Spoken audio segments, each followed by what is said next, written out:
Assalamualaikum warahmatullahi wabarakatuh. Alhamdulillah rabbil alamin. Nahmaduhu wa nasta'inuhu wa nastaghfiruh wa na'udzu billahi min shururi anfusina wa min sayyiati a'malina. May yahdihillahu fala mudilla lahu wa may yudlilhu fala hadiya lahu. Amma ba'du. Allahumma salli wa sallim wa barik ala sayyidina Muhammad. Alhamdulillah, Bapak Ibu jamaah, sahabat-sahabat yang berkahi Allah. Allah izinkan kita bertemu di Masjid Nurul Jadid, Balikpapan. Ya. Apa nama kelurahannya? Baru juga. Oh, pantas namanya Kampung Baru Tengah. Namanya aneh sekali ya. Pantas nama Masjid Nurul Jadid. Jadid artinya baru. Sepertinya maulidnya baru juga. Ya. Bapak Ibu yang bukan Allah, ke depan akan banyak tantangan kita. Ahlus sunnah yang masih bermaulid, ahlus sunnah yang masih berselawat, ahlus sunnah yang masih suka berkumpul, itu akan susah dicari. Syukur kita mati. Mohon maaf jika kawan-kawan kita agak galak-galak dikit ya, tugas mereka ya. Dulu ada seorang imam ahli hadis namanya Ibnu Hibban. Siapa namanya? Imam ahli hadis ini, imam sunnah. Akidah beliau mirip dengan akidah Imam Abul Hasan Asy'ariyah.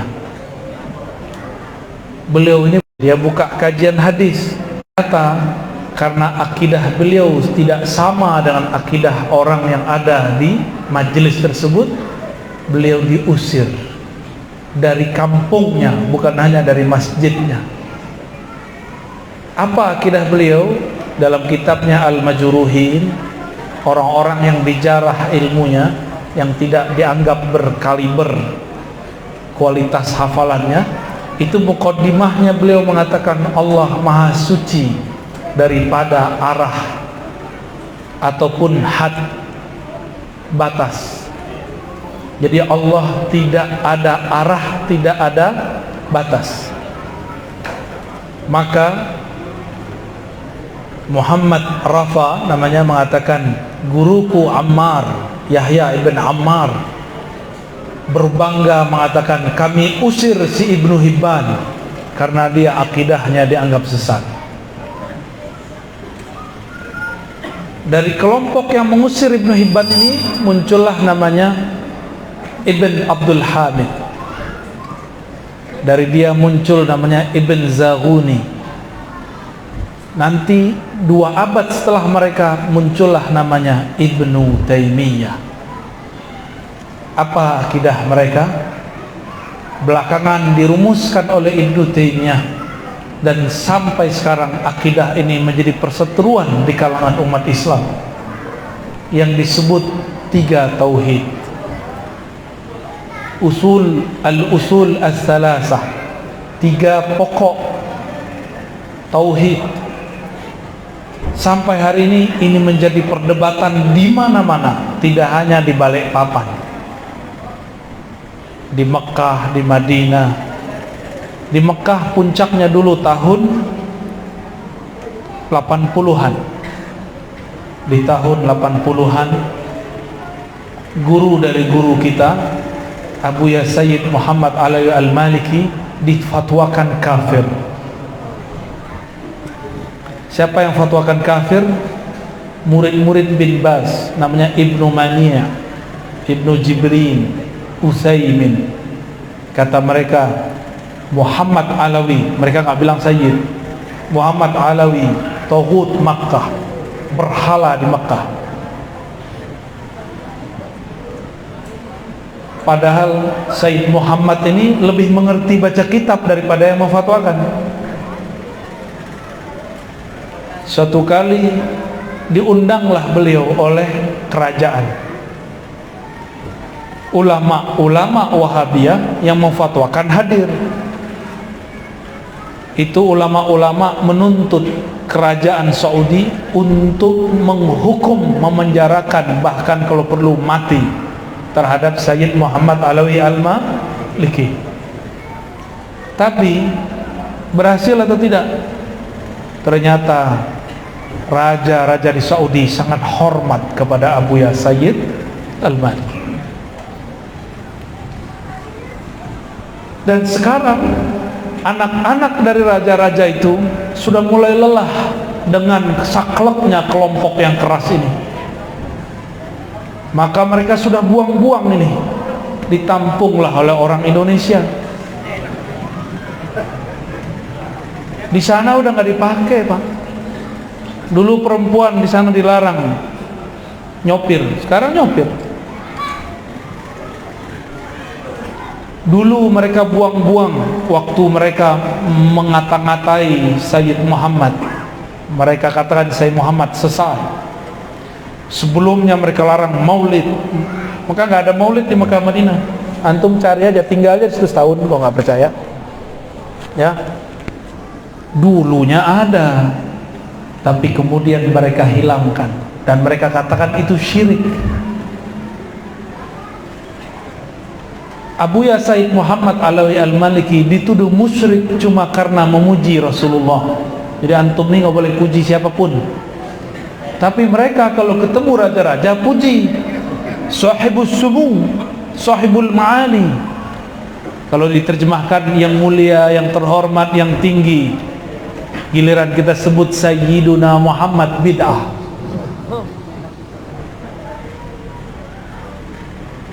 Betul-betul tidak faham, tapi ketidakfahaman dijadikan akidah.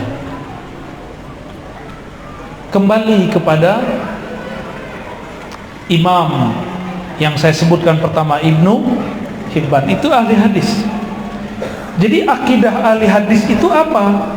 Ternyata ahli hadis itu bukanlah suatu manhaj akidah. Ingat-ingat, ahli hadis periwayat sunnah bukanlah satu manhaj akidah, bukan satu model akidah.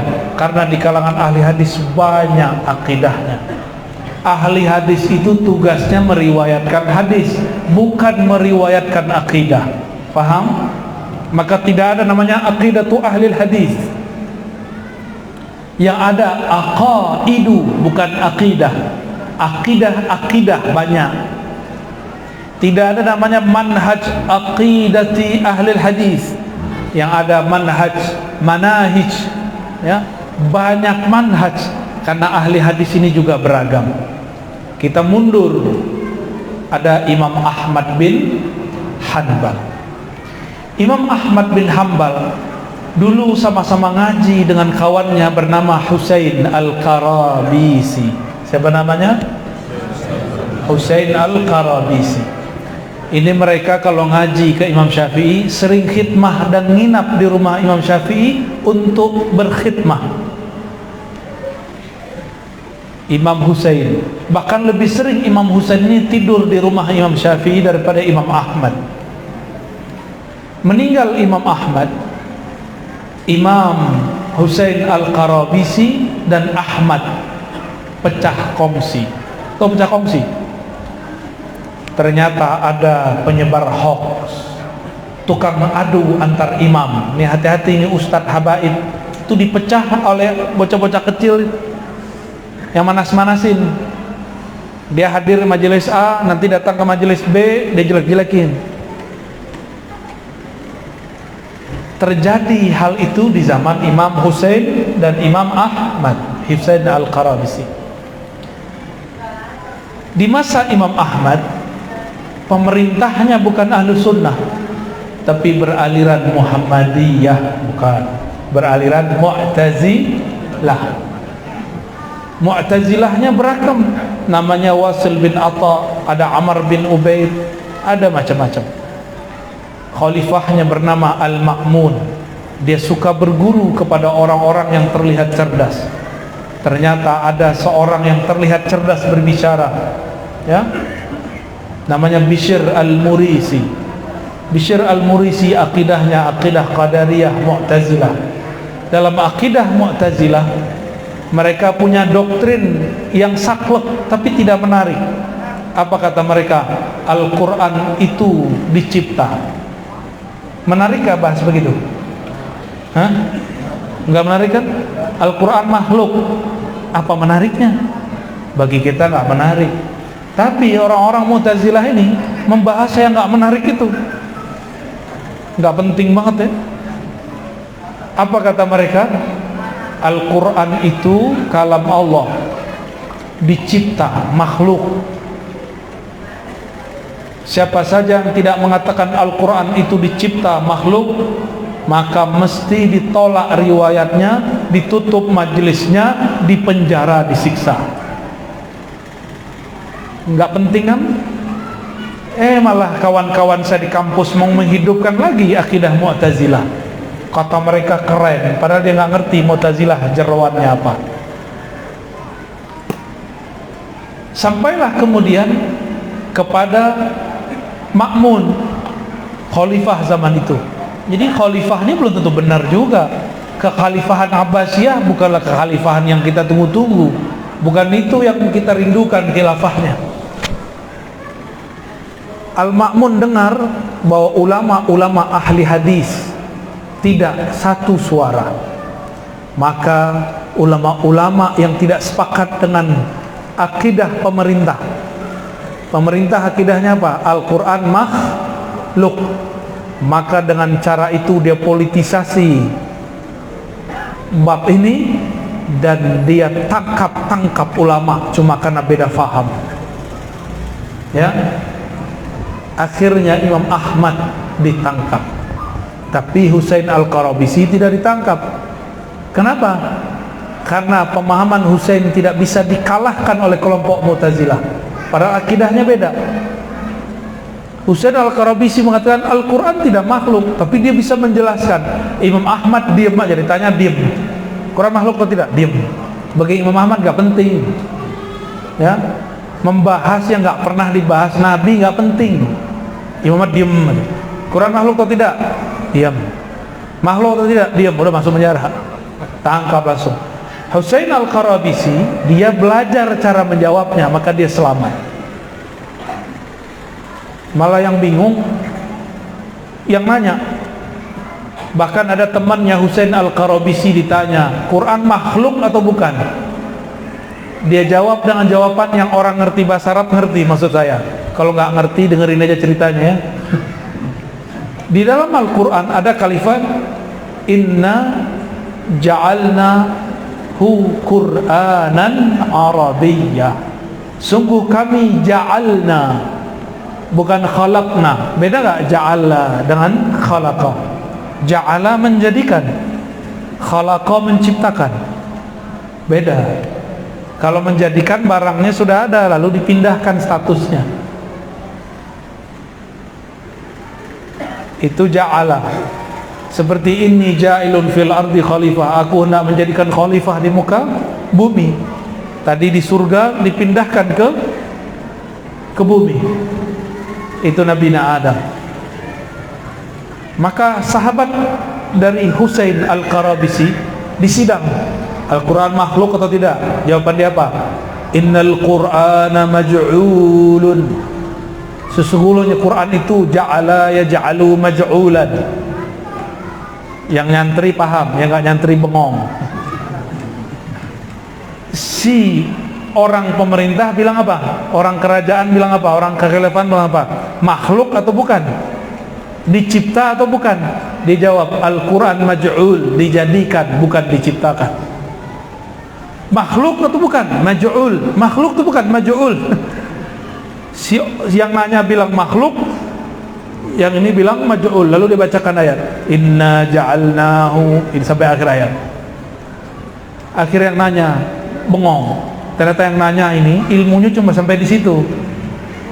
Ya, kadang-kadang yang interogasi nggak lebih pintar daripada yang diinterogasi, lewat. Akhirnya dia pusing. Kamu siapa sih? Yaudah sono, bebas dia. Ini kawannya Husain Al-Qarabisi. Bahkan ada yang mengatakan dia itu sendiri. Keluarlah Imam Ahmad dari penjara. Si Ma'mun sudah nggak memerintah, penggantinya juga ganti juga, pengganti setelahnya juga sudah selesai. Dibukalah majelis Imam Ahmad, juga ada majelis Imam Husain Al-Qarabisi. Apa yang terjadi? Ada seorang murid ngetes Imam Ahmad dan besok dia ngetes Imam Husain. Ketika datang ke Imam Ahmad, apakah Al-Quran makhluk atau tidak? Imam Ahmad bilang, yang bilang Quran makhluk kafir, yang bilang tidak makhluk bid'ah. Berarti bahas ini nggak boleh. Bahas ini tidak versi Imam Ahmad. Dapat senjata nih, kata si jamaah. Makanya jangan senang Ustadz banyak jamaah, siapa tahu ujian. Jangan sedih dikit jamaah, siapa tahu itu anugerah, ya. Biasa-biasa aja kita, banyak sedikit sama aja. Maka si orang ini sudah siap-siap. Kayaknya ada imam yang beda nih. Ini orang katanya temenan, kok akidahnya beda. Besok saya mau uji. Datang dia besok ke majelis Imam Husain Al-Qarabisi. Apa kata dia? Tuan Syekh, kata Ahmad, kurang ajar kan dia? Enggak, dia bilang Imam Abdullah, Imam Abu Abdullah, Imam Ahmad. Kata si Ahmad, yang bahas Quran makhluk kafir, yang bilang Quran tidak makhluk bid'ah. Menurut ente gimana? Kata beliau, innal Quran kalamullah ghairu makhluk. Sesungguhnya Quran kalam Allah, bukanlah makhluk. Dilaporkan ke Imam Ahmad. Kata Imam Ahmad, kan saya sudah jawab, orang yang ngomong Quran makhluk bid'ah. Tambah girang nih orang. Besok dia pergi lagi Imam Husain Qarabisi. Kata Ahmad, yang ngomong Quran makhluk bid'ah. Ente kemarin ngomong begitu. Oh, yang bilang tidak makhluk bid'ah. Terus gimana dong? Ya sudah, berarti Quran makhluk. Datang lagi ke Imam Ahmad. Kafir yang ngomong begitu, kata Imam Ahmad. Balik lagi dia. Ini orang kerjanya ngadu-ngadu aja nih. Ini hati-hati nantum nih, mukanya muka tukang adu, ada nih beberapa ya. Tukang lapor-lapor aja. Apa pentingnya begitu-gituan ya? Sampai di Imam Qarabisi. Imam Qarabisi kemudian diam. Ishhadal ghulam. Nah, dia tersinggung dengan Imam Ahmad, padahal temenan. Apa sih maunya bocah Ahmad gitu? Itu gara-gara siapa? Si tukang hasad, tukang hasud. Jadi di mana-mana setiap masa ada tukang hasud. Sekarang tukang hasudnya YouTube. Channel-channel tuh dipotong-potong, kata Ar-Razi, kata Uas, kata Uas. Kita diadu-adu. Kami nggak usah diadu-adu lah ya. Kami sudah belagu, udah adu-adu sama orang lain. Ada orang coba mengadu-adu. Jadi orang-orang begitu ada, cuma sekarang sifatnya lebih banyak dan dapat duit dari al-Yahudi al-Yutubi. Jadi ngadu orang dapat duit sekarang. Mau antum begitu? Berkah nggak duit begitu? Kirim ke kita aja ya. Bapak Ibu yang bukan Allah, tema-tema akidah, tema-tema tauhid dari dulu, jika pakai akal, pakai teori, pakai dalil-dalil hafalan, selalu memunculkan perdebatan. Sama aja, bahas sifat 20 pakai akal, bahas tauhid yang 3 pakai akal, pakai dalil yang tertulis. Sama aja, antum tengkar, masjid ini nggak selesai-selesai nanti. Jadid terus. Sekarang jadid aswaja, besok jadid apa lagi? Ya, akan begitu terus.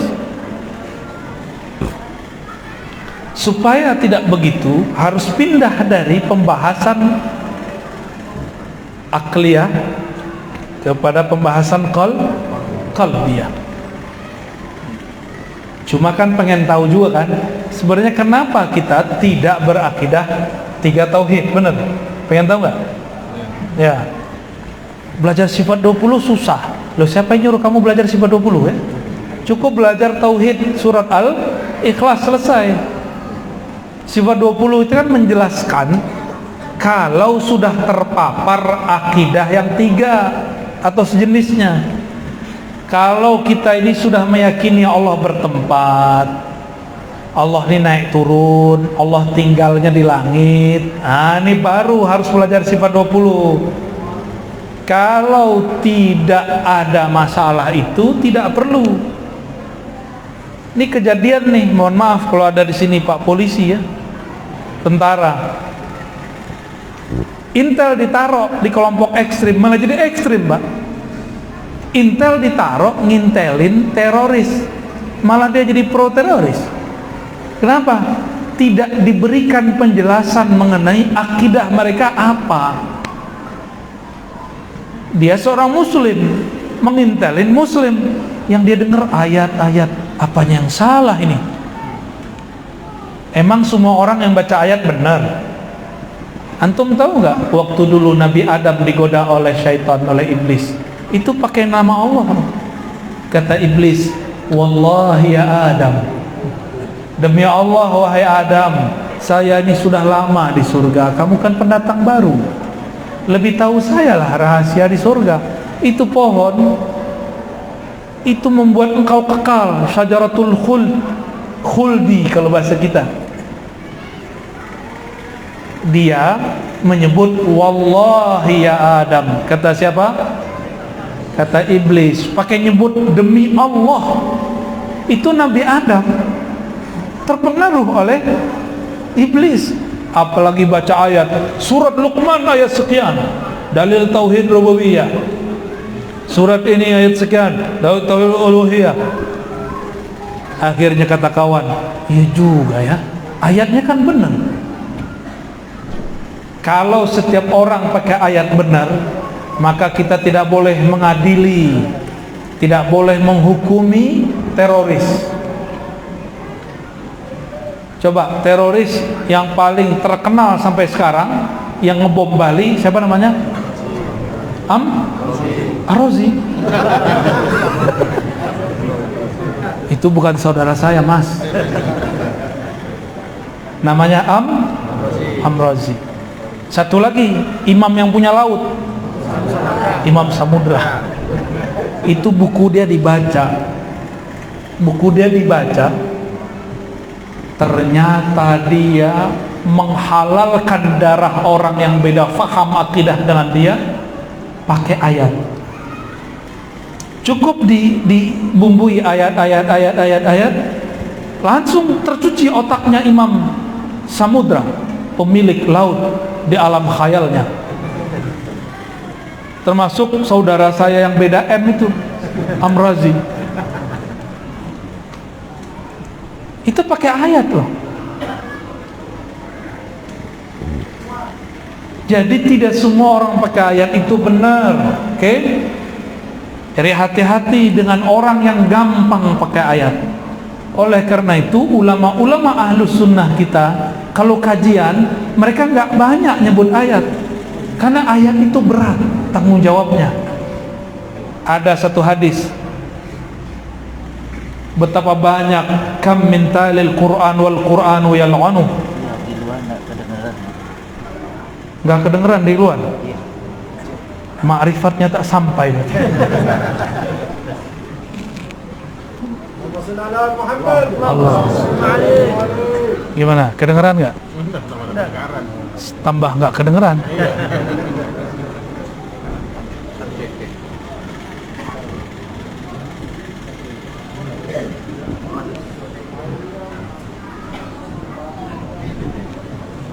Kalau mau ngecek Pak sebelum ngaji Pak ya. Ya, udah belum?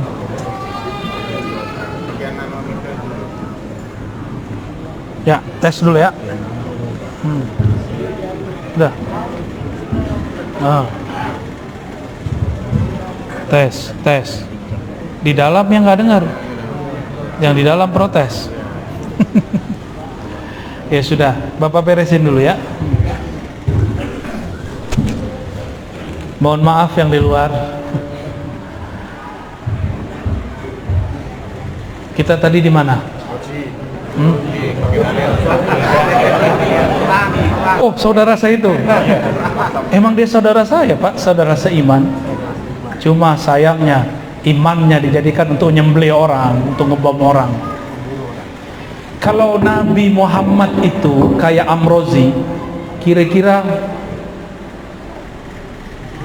banyak nggak umat Islam?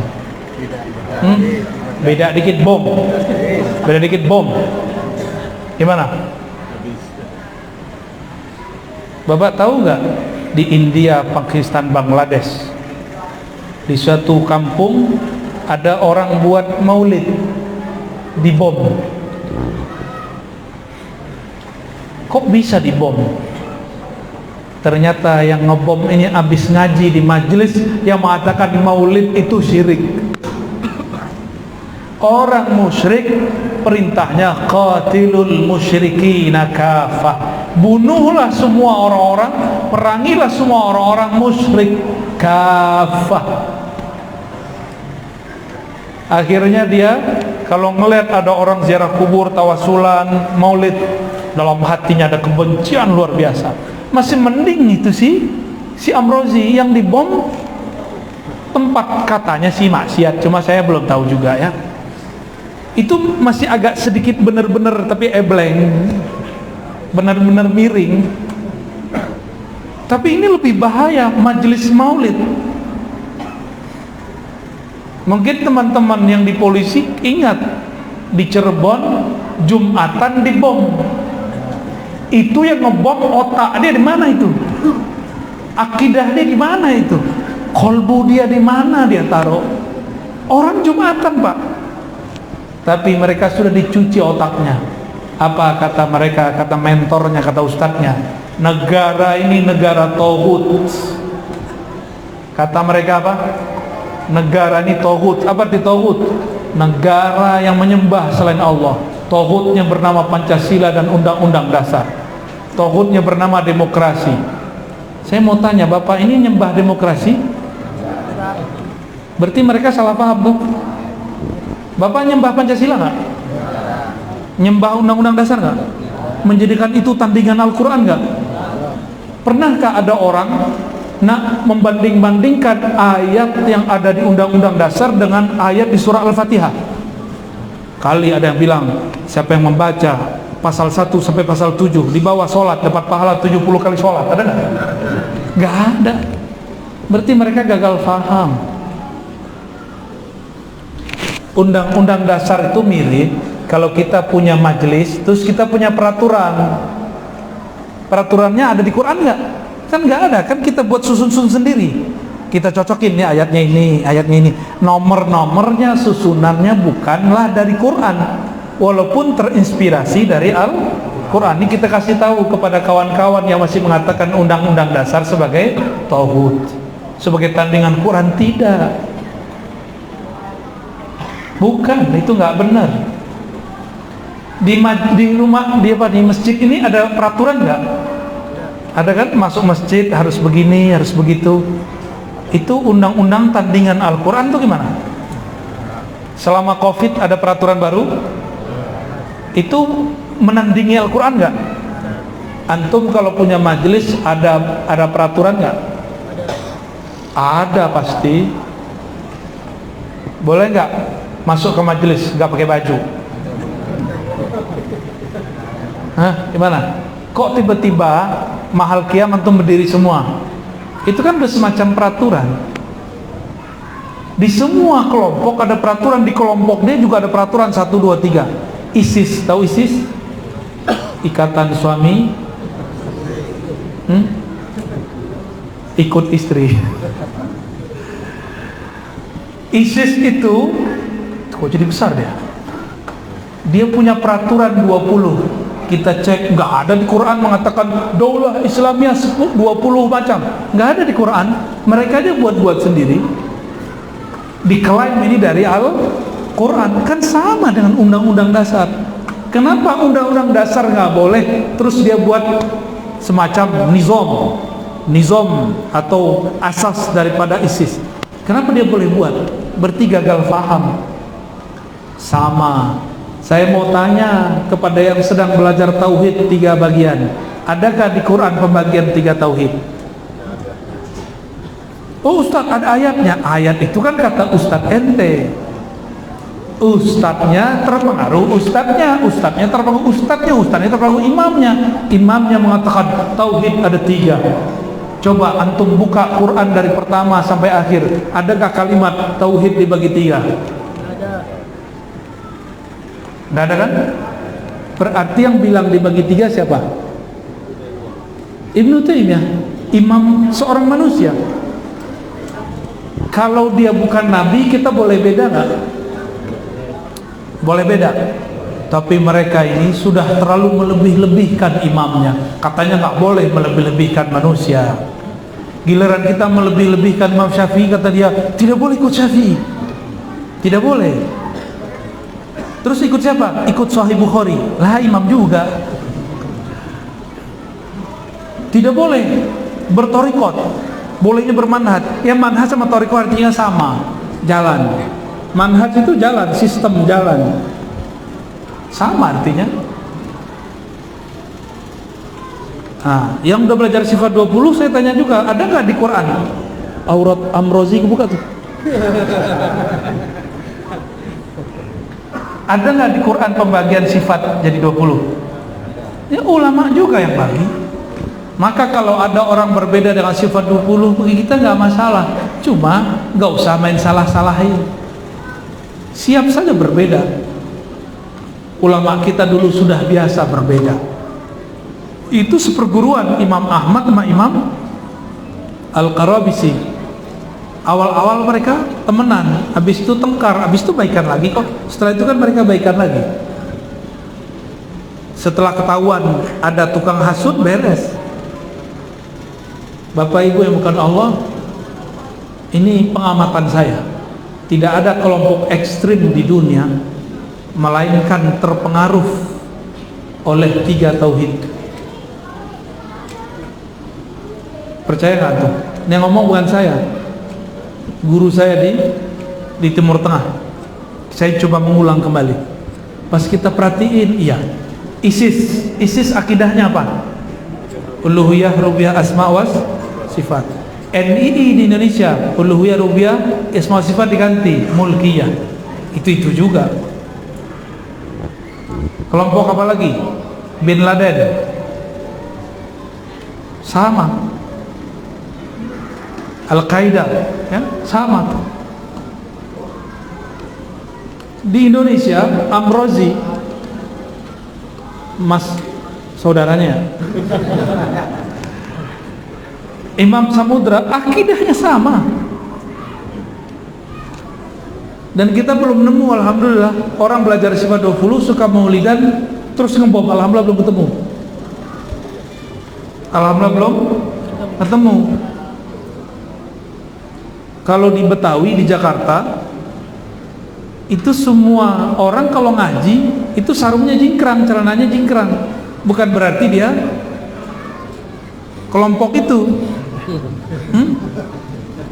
Berjenggot juga sama, cuma suka maulidan. Setiap minggu, bahkan setiap hari orang Betawi itu maulid. Heran juga saya itu ya, cintanya mereka kepada Rasulullah Sallallahu Alaihi Wasallam. Lalu di bagian mana muncul ajaran-ajaran teroris? Bibitnya ada di nomor 2 dan nomor 3. 1, 2, 3 sih ya. Uluhiyah, apa yang disebut tauhid uluhiyah versi mereka ya. Saya juga punya versi sendiri, uluhiyah rububiyah, beda. Uluhiyah versi mereka bahwa yang berhak disembah hanya Allah, disebut dengan tauhid ibadah.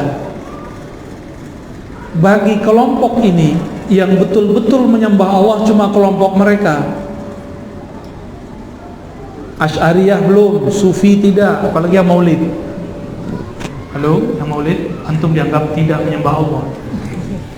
Jadi antum yang maulid itu kan tawassul kan? Rabbi faghfir li dzunubi ya Allah katil habib ya Allah. Coba diterjemahkan. Ya Allah, ampuni dosaku berkat Al-Habib sang kekasih Nabi Muhammad sallallahu alaihi wasallam. Dengan bertawassul kepada Al-Habib Sayyidina Muhammad. Bagi mereka yang tawassul begitu, dia bukanlah ahli tauhid uluhiyah. Jadi kenapa antum ini dianggap akidahnya tidak benar oleh mereka? Karena bertawassul. Paham? Makanya mereka nggak mau bermajelis sama kita, karena kita dianggap musyrik uluhiyah. Musyrik. Mau nggak disebut musyrik?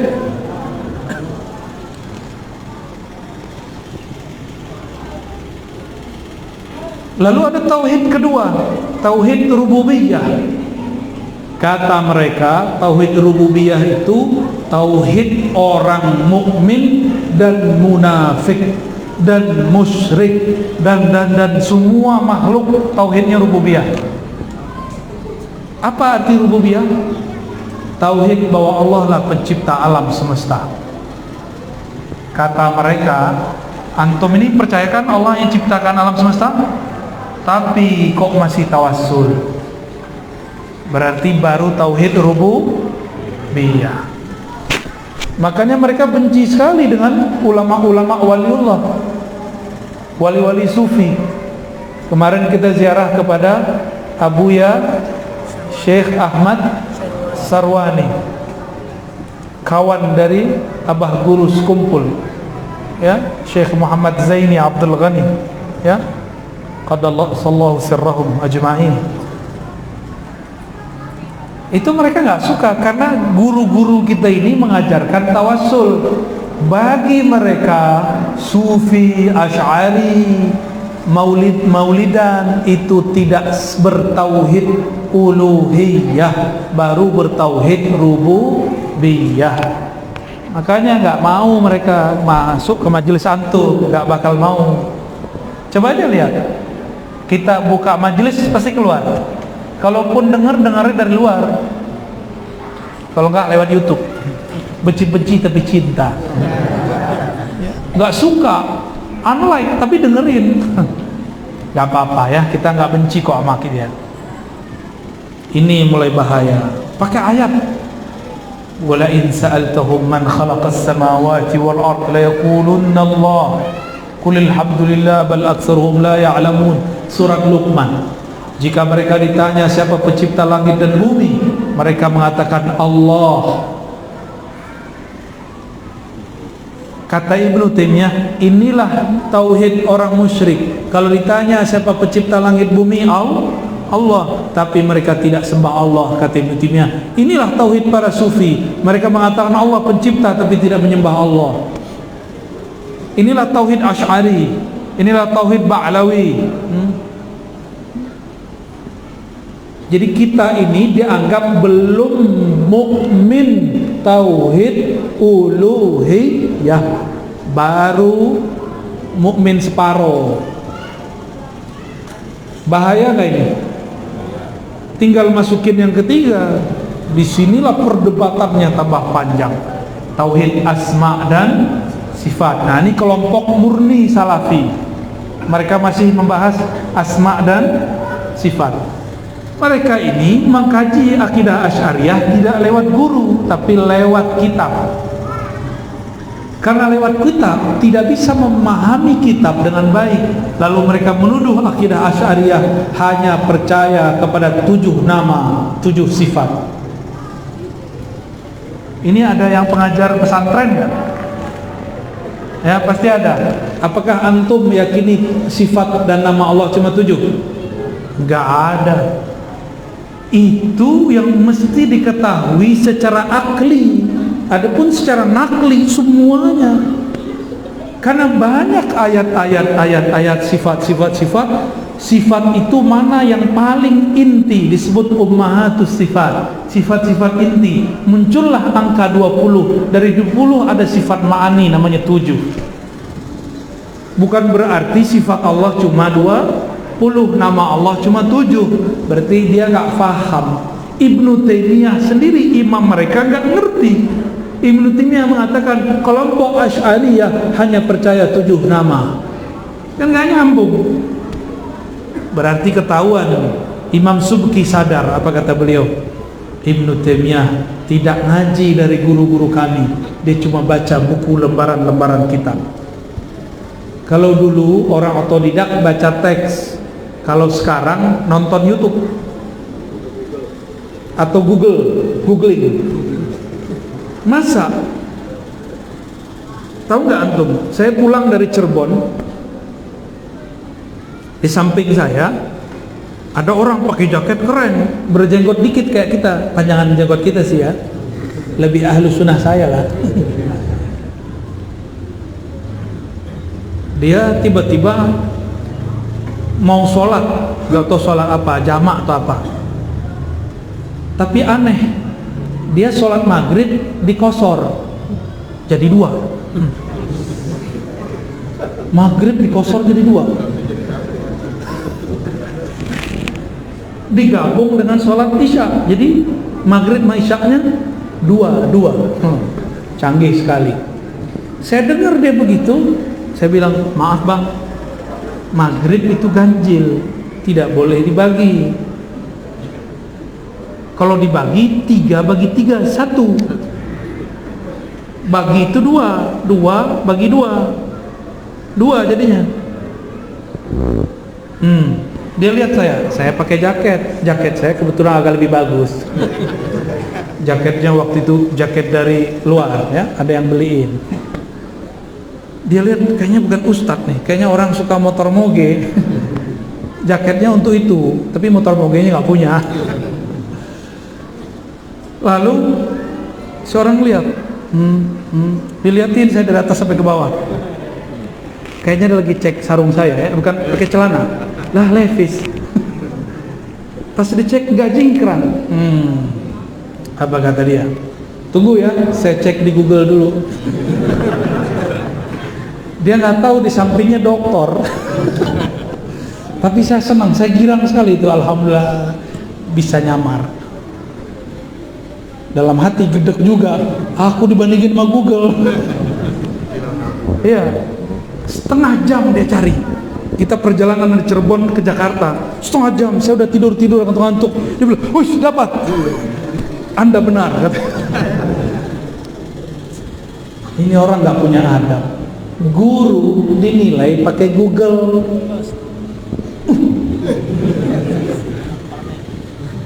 Yang bener aja, guru kok distandarkan pakai Google. Ente siapa?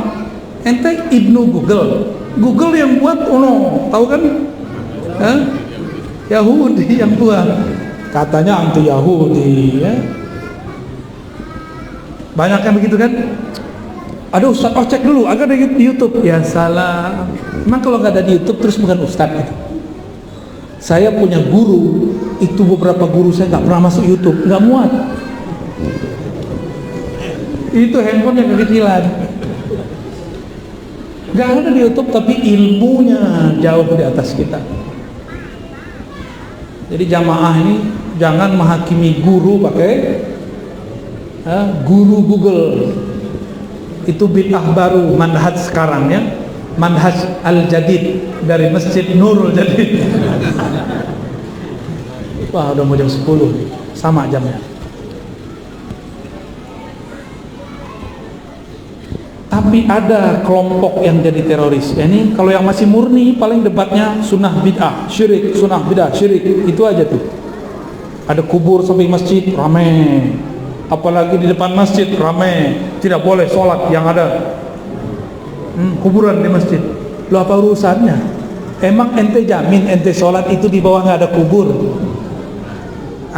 Itu fikih apa itu ya? Emang kita takut sama kubur?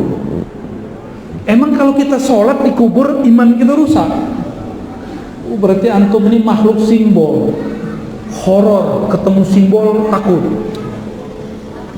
Kalau saya tulis di tembok ini salib 1000 kali, saya jadi kafir nggak? Orang yang lihat imannya berkurang nggak?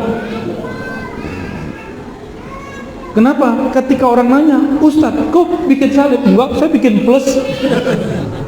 Beda penafsiran, beda maksud. Kadang-kadang kita melihat orang dengan simbol, tidak melihat makna yang ada di belakangnya. Ya, agama itu dua, ada simbol, ada makna. Yang paling penting makna, simbol tetap dijaga. Jangan bertengkar karena simbol. Ya.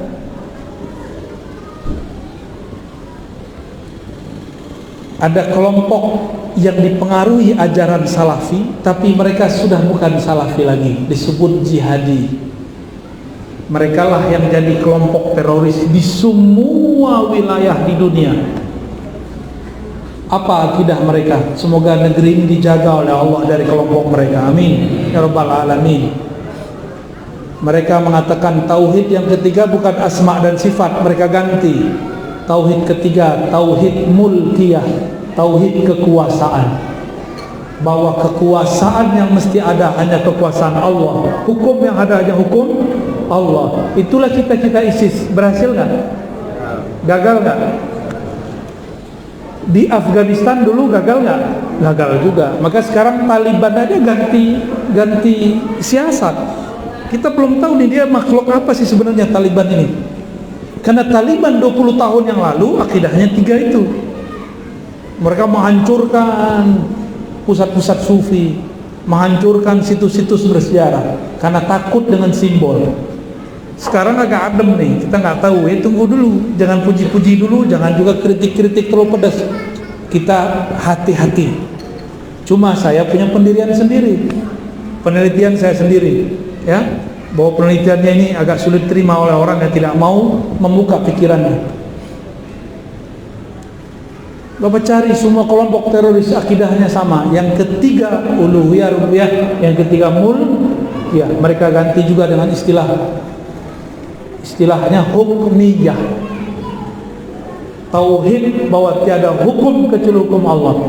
Antum sudah sholat, sudah bersyahadat, sudah sembah Allah, tapi masih menerima Pancasila, kata mereka ente musyrik. Kata siapa? Kelompok yang ini bukan Wahabi semua, Wahabi yang sudah kena teroris. Jadi ingat, ini rahasia kita ya. Wahabi tidak semuanya teroris, tapi tukang teror dengan kata bid'ah di mana-mana. Betul. Udah pernah diteror belum mas?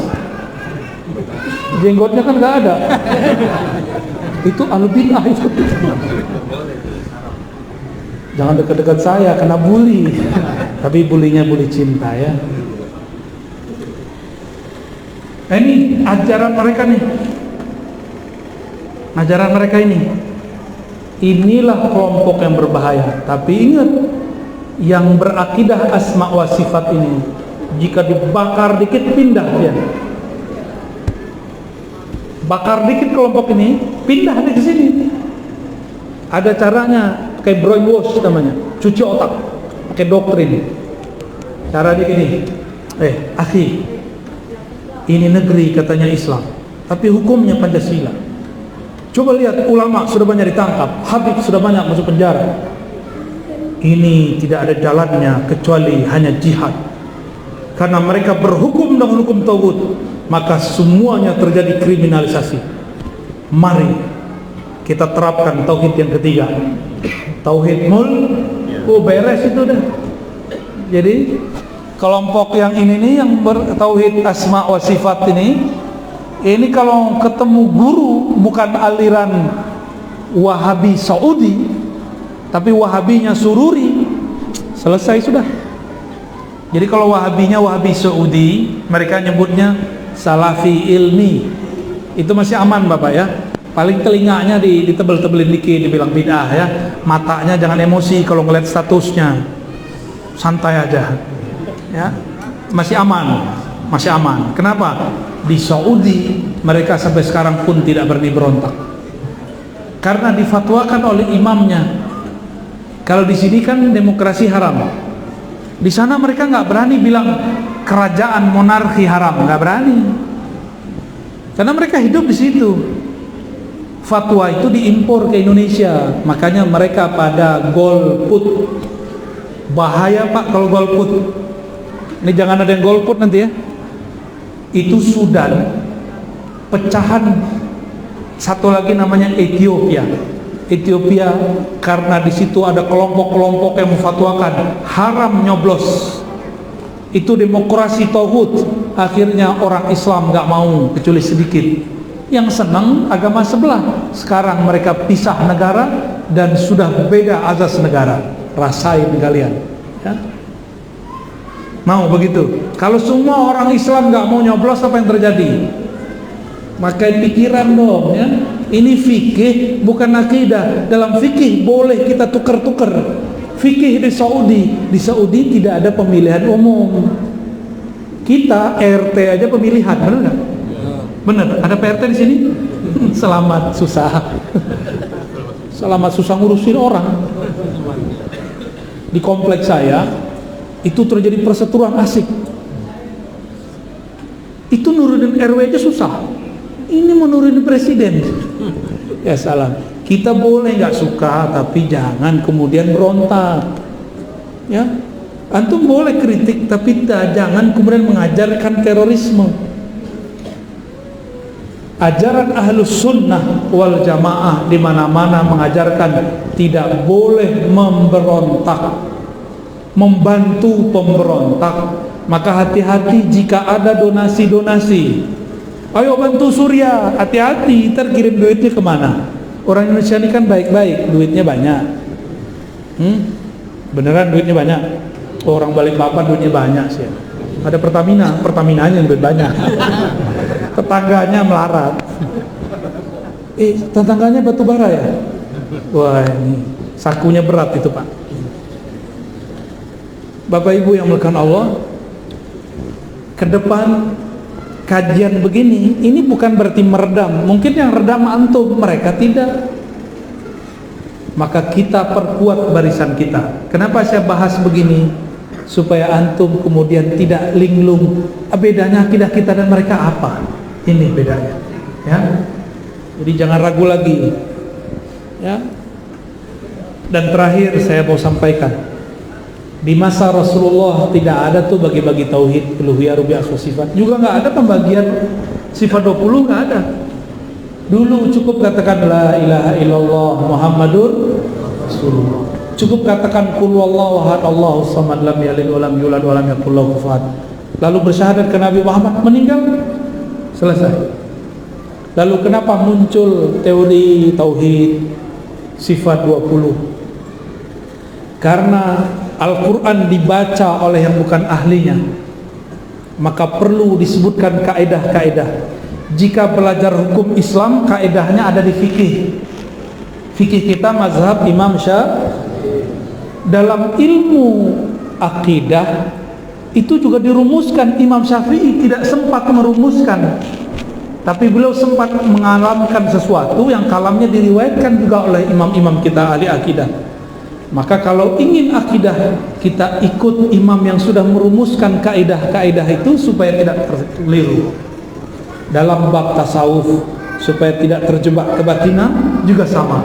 Sudah ada rumus-rumusannya biar enggak menjadi kebatinan. Jadi apa pentingnya berguru bermazhab? Supaya kita tidak terjebak. Inilah makna hadis Nabi. Apa kata beliau sallallahu alaihi wasallam? Sataftariqu ummati ala 73 firqah. Umatku akan terpecah menjadi 73 golongan. Kulluhum finnar. Semuanya masuk neraka illa firqatan wahidah, kecuali satu. Ditanya oleh sahabat, wahai Rasulullah, man dia ya Rasulullah? Siapa kelompok itu? Dijawab oleh baginda Rasulullah sallallahu alaihi wasallam, ma ana alaih. Kelompok pertama yang akulah ikutannya, akulah yang menjadi imamnya. Wa ashabi, Kalau tidak bertemu aku, dia ketemu sahabat aku. Ashab lebih dari satu. Sahabat Nabi 104.000, yang jadi mufti hampir 100 orang, yang mujtahid ada 50-an atau 20-an orang. Dari mereka turunlah 4 mazhab, 3 imam akidah, imam ahli hadis, imam tasawuf. Dari mereka tuh sanad-sanadnya. Kenapa Nabi tidak cukup mengatakan ma'ana alaih, kelompok yang ikut aku? Karena kalau sudah meninggal, sang aku meninggal, masih ada ashabi, sahabat-sahabatku. Ini disebut dengan sanad, disebut dengan silsilah. Orang Indonesia, orang Malaysia, orang Singapura, Brunei dulu sanadnya sama, Patani sama.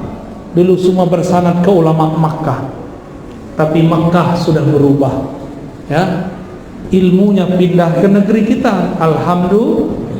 Jadi Bapak kalau lihat sekarang di pulau-pulau Jawa, bahkan di beberapa pesantren di sini, dulu orang baca alfiah di sana, sekarang yang hafal orang kita. Dulu orang maulid di sana, sekarang maulid di sini. Jadi tidak usah khawatir, walaupun kita dilarang pergi umroh, dilarang ziarah ke Nabi, insya Allah setiap malam kita ziarah dengan kolbu, menziarahi Nabi dalam maulid ya. Semoga kita tambah kuat akidahnya, tambah mantap, tambah tenang. Kuatkan akidah dengan hujjah, kuatkan fikih dengan dalil, kuatkan tasawuf dengan rasa. Wassallallahu ala sayyidina Muhammad. Alhamdulillah rabbil alamin. Cukup? Ada pertanyaan? Apa nih, surat cinta? Dari Om Juma namanya. Jamaah. Waduh, saya nggak bisa baca tulisannya. Tafadhol. Pertanyaan dari Bapak Juma.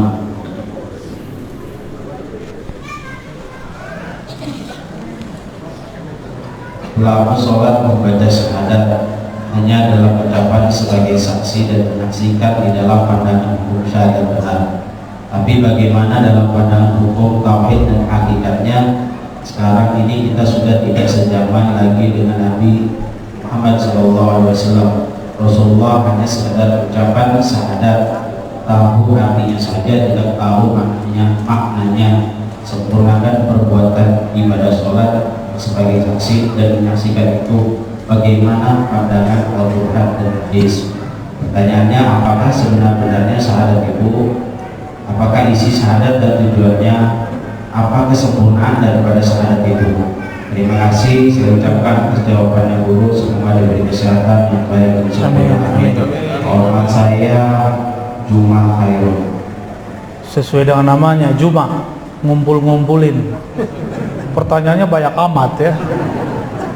Tapi intinya syahadat. Syahadat itu beda alatnya, beda syahadatnya.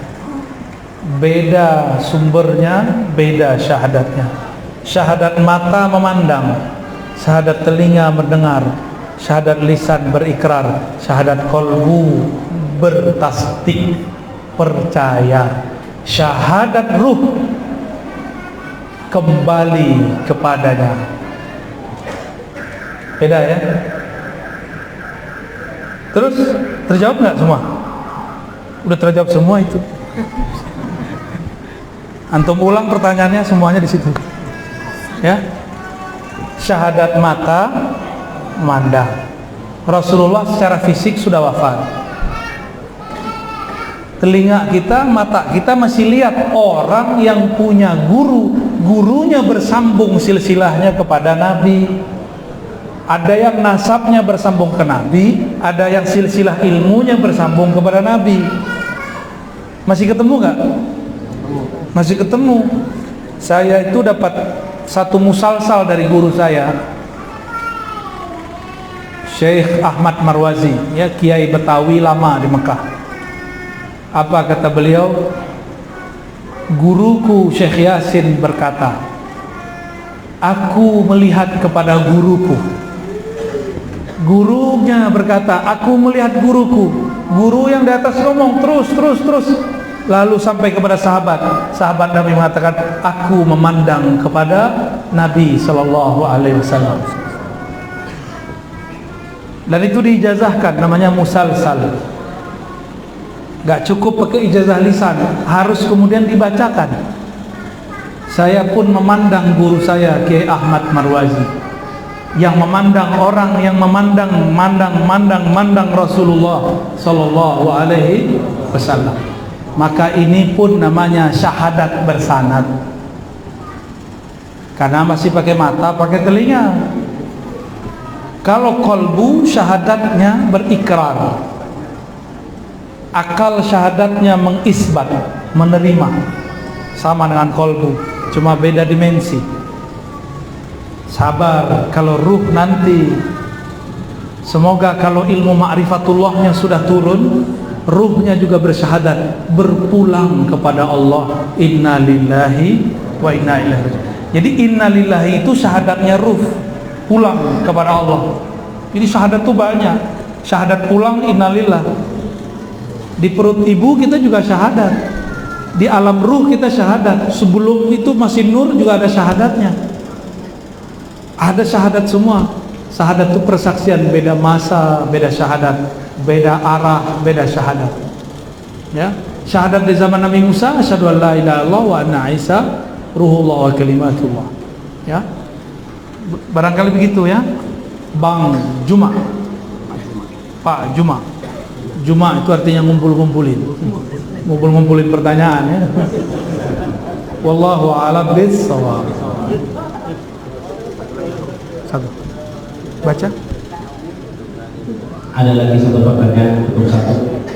Ayo, Bapak yang pakai kacamata. Langsung aja.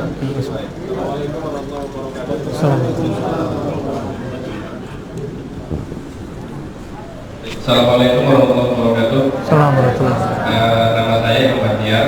Terima kasih alhamdulillah pada kesempatan ini saya bisa bertemu dengan Abuya Dr. Hanafi Hashim. Begini Bu ya, mengenai pembahasan yang sempat Abuya sampaikan tadi mengenai konflik di Suriah, dan itu sempat saya baca apakah benar bahwa di sana itu terjadi penyembahan kepada Bashar Assad adalah Tuhan. Apa? Bashar Assad adalah Tuhan. Presiden beberapa media Islam.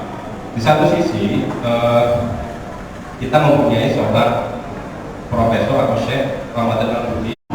Amerika sudah ganti siasat untuk menghancurkan umat Islam. Cukup adu aja Sunni Syiah, Wahabi Syiah, Wahabi Sufi, hancur langsung. Jadi kita jangan terpancing. Jangan terpancing, walaupun saya koar-koar begini, saya nggak ngajak perang Pak sama Wahabi, kecuali nanti mereka sentuh, sakitin kita. Jadi untuk menghancurkan Suriah ini kan kata Nabi, fihimul abdal, di sana wali-wali abdal. Itu Syekh Al-Buti kan wali Allah abdal. Dalam hatinya nggak ada kebencian.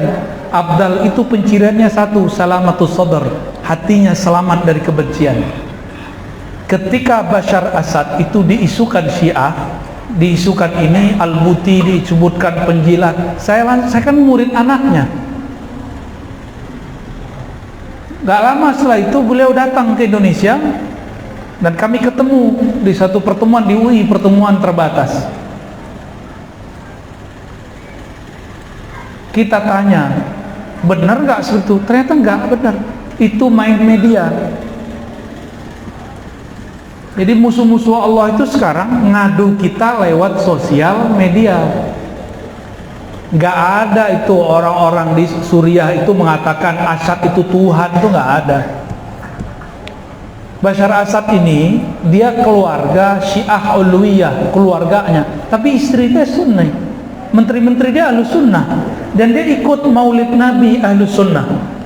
Ini yang ngomong Syekh Taufik, bukan saya. Maka saya mikir-mikir, terus apa yang lagi dicari nih? Ternyata ini cara untuk menghancurkan Bashar Assad yang dia melakukan dua dosa, kata mereka. Dosa pertamanya, dia sering kirim senjata ke pejuang Palestina, sering kirim makanan ke masyarakat rakyat di Palestina. Itu dosa pertamanya Pak. Dosa keduanya, dosa ekonomi. Dia menolak Menolak apa? Menghalangi bisnis bahan bakar, bangun kilang minyak dan pipa raksasa yang menghubungkan antara negara-negara Teluk dengan Turki. Maka jangan heran Pak, ini nggak seperti yang kita lihat. Turki yang Bapak kenal itu bukan Turki yang saya tahu. Ya, apa kata Menteri Luar Negeri Turki kepada Bashar Assad? Sar, kamu berhentilah bantu-bantu orang Palestina, pasti berhenti perang. Tapi Turki dua kaki, mohon maaf ya, kita ada pandangan berbeda tentang Turki. Dua kaki, dia juga ikut nyuntik dana kepada kelompok yang memberontak kepada pemerintahan yang sah. Ini Bapak ini seorang presiden di Suriah, terus ada kelompok ingin menghancurkan negara Bapak, itu diserang nggak kelompok itu? Sah nggak? Kita punya negara kita sedang dirongrong oleh kelompok yang ingin merubah negara ini, kita serang mereka, jihad nggak tuh?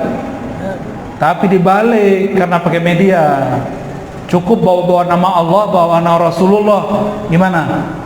Bashar Assad dan tentaranya dan ulama yang menjadi backup negara Suriah. Saya bela, sah nggak? Tapi kenapa beritanya dia membunuh masyarakat? Ternyata Bapak tahu, guru saya Syekh Taufik Al-Buti masih hidup Pak sekarang. Beliau rais ulama Syam, pimpinan ulama Syam. Beliau ini ayahnya dibom oleh kelompok pemberontak. Ulama dibom. Menurut gimana? Mereka udah nggak ada hati. Ulama dibunuh. Mau negeri ini begitu? Ikutin aja, antum ala mereka aja kalau gitu. Ya. Ini dia punya negara, dia pertahankan, itu yang jihad.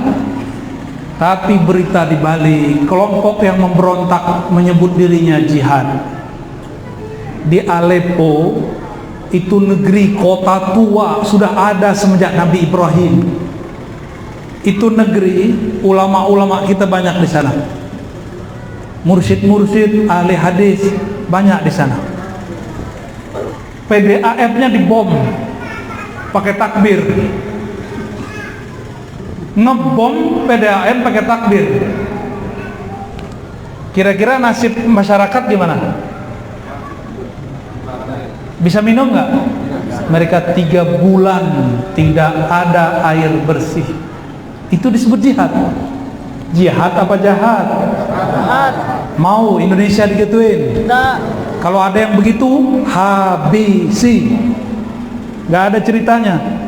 Ya, ada kelompok yang begini, habisin Pak dari sekarang. Mulai dari pemikirannya sampai gerakan-gerakannya. Tidak boleh ada di negeri ini. Kita nggak mau mensuriahkan negeri ini, nggak mau. Ya, siap ntar. Ya, jangan siap nggak jelas. Ya. Ada orang ganggu negeri ini, antum yang maju. Karena negeri ini yang bangun wali-wali Allah. Yang bangun negeri ini wali-wali Allah. Hadratus Syekh Asy'ari naruh anaknya untuk bikin Pancasila. Piagam Jakarta. Itu waliullah. Kutub. Kutub itu bukan hanya orang Arab, di sini juga banyak. Ya. Orang yang mencoba mengganggu negeri ini, dia sedang menyinggung para wali-wali Allah. Mau bersama wali Allah atau wali setan? Wali Allah. Wali setan dicuci otaknya pakai ayat. Mereka bilang itu bukan wali Allah tuh, itu tauhid tuh. Ternyata di Suriah itu yang ikut berontak banyak, yang dipelopori Turki, yang Yahudi, yang Amerika, yang Israel. Orang Indonesia ikut-ikut bantu. Katanya bantu masyarakat Suriah. Ternyata yang dibantu duitnya nyampe ke kelompok teroris. Nyampe, itu ada ustadz kita yang ngirim duit ke sana. Dia kirim ke kelompok teroris. Semoga dia cuma salah kirim. Kalau benar-benar ingin ngirim ke kelompok itu, sebentar lagi dengar aja dia ditangkap. Berarti dia membela teroris. pembahasan malam ini kok jadi panas begini. Ini jihad, kita bahas tauhid yang jihadnya benar. Jadi sebelum ngaji jihad, ngaji tauhid yang benar, tauhid ahlus sunnah. Tauhid ahlus sunnah itu mengedepankan rahmah. Kalau rahmah kasih sayang sudah nggak bisa, baru pakai jihad. Jangan apa-apa baru hijrah udah bikin jihad aja. Gitu Pak ya. Terjawab. Jadi tidak benar. Ada lagi berita, no Sunni mosque in Iran, itu nggak benar juga. Tidak ada masjid Sunni di Iran, itu bohong juga. Sengaja mau mengkacaukan. Jadi ternyata di sosial media ada robot-robot yang disetting oleh manusia jahat yang ingin menghancurkan umat Islam. Mereka ingin adu-adu dan mereka hashtag setiap hari jutaan hashtag, sehingga masuk ke Facebook, masuk ke WA. Nanti bergerak sendiri. Orang kalau baca ke cucu otaknya dikirim ke saudaranya. Dan saya berdoa semoga negeri ini tetap dijaga. Untuk pemimpin-pemimpin di semua negara muslim, terutama di negeri ini. Begitu juga ulama-ulama di semua negeri muslim, terutama negeri ini. Dan semua umat Islam dimanapun berada, wabil khusus yang mempertahankan akidah ahlus sunnah. Kita kirimkan surat Al-Fatihah. A'udzubillahi minasyaitonir rajim. Bismillah. Siratal ladzina an'amta 'alaihim ghairil maghdubi 'alaihim waladdallin. Allahumma ya Rahmanir Rahim, ya Karim, ya Aziz, ya Ghaffar, ya Ghafur. Ya Allah, dosa kami sangatlah banyak, tapi ampunan Engkau lebih banyak. Maksiat kami sangatlah luas, tapi ampunan Engkau lebih luas lagi. Maka dengan keluasan rahmat dan ampunan-Mu ya Allah, ampunilah kami malam ini. Ampunkanlah kami untuk masa nanti. Ya Rabb, ya Muqallibal Qulub, Salli ala Sayyidina Muhammad Sayyidil Qulub. Ya Allah, sampaikan salam rindu kami kepada Nabi Muhammad sallallahu alaihi wasallam. Wahai yang membolak-balik hati kami, hati ini senantiasa berubah ya Allah. Kadang taat, kadang maksiat, kadang jadi soleh, kadang menjadi fasik. Kadang kami ingat Engkau ya Allah, kadang kami ingat dunia ya Allah. Ya Allah, bagimu dunia ini ringan, namamu pun ringan, tapi bagi kami berat. Izinkan ya Allah, jadikan nama Engkau ya Allah bertahta dalam kalbu kami. Izinkan lisan kami menyebut nama Engkau ya Allah. Jadikan jiwa kami bergetar menyebut nama Engkau ya Allah. Allahumma ya Allah, ya Rahman, ya Rahim, ya Hafiz. Ya Allah yang maha menjaga, jagalah negeri ini, jagalah negeri-negeri umat Islam, jagalah orang-orang yang memperjuangkan akidah ahlus sunnah wal jamaah, jagalah para habaib kami, jagalah para ulama-ulama kami, jagalah para umara-umara kami. Ya Allah, jika umara kami, pemimpin kami salah, bimbinglah mereka. Jika di kolbunya ada pengkhianatan, berikan sifat amanah. Jika di dalam kolbunya ada kezaliman, maka ilhamkanlah ya Allah keadilan. Ya Allah, jika di kolbu mereka ada kebencian, maka masukkanlah sifat-sifat rahmah kasih sayang. Ya Allah, semuanya mudah bagimu ya Rabb. Fayassir lana umurana, fayassir lana kulla syai'. Allahumma rabbana atina fid dunya hasanah wa fil akhirati hasanah wa qina adzabannar wasturna wasturil muslimin bisitrikal jamil walhamdulillahi rabbil alamin. Mohon maaf, tidak usah salam-salaman, cukup dengan hati. Semoga Allah menerima kita di sisinya. Assalamualaikum warahmatullahi